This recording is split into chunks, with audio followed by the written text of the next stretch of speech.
Hi అండి. అటుకులతో హెల్తీగా నోట్లో వెన్నలా కరిగిపోయే స్వీట్‌ని ఎలా తయారు చేసుకోవాలో చూద్దాము. స్టవ్ మీద ఒక పాన్ పెట్టుకొని 2 కప్పుల అటుకులు, అలాగే కొన్ని బాదం పప్పులు, కొన్ని జీడిపప్పులను కూడా వేసేసి లో ఫ్లేమ్‌లో అటుకులు క్రిస్పీగా అయ్యేంత వరకు ఫ్రై చేసి స్టవ్ ఆఫ్ చేసుకొని చల్లారబెట్టుకోవాలి.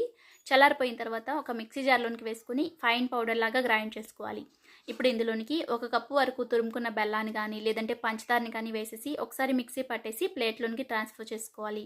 ఇప్పుడు ఇందులోనే కాచి చల్లార్చుకున్న పాలని 1 లేదా 2 టేబుల్ స్పూన్ల వరకు వేసేసి మెదుపుకుంటూ బాగా మిక్స్ చేసుకోవాలి. ఇలా కలిపేటప్పుడే పావు టీ స్పూన్ యాలకుల పొడి కూడా వేసేసి ముద్దలాగా కలుపుకోవాలి. కలిపేటప్పుడు కొద్దిగా లూజ్ అనిపిస్తే అటుకుల్ని మళ్ళీ ఫ్రై చేసుకుని మెత్తగా మిక్సీ పట్టేసి వేసి కలుపుకోవచ్చు. ఇప్పుడు నెయ్యి రాసుకున్న ఒక బౌల్లోకి కానీ లేదా ఒక బాక్స్లోకి కానీ వేసేసుకుని పైన పగులు లేకుండా నీట్గా సెట్ చేసుకుని డీమాల్ చేసుకోవడమే.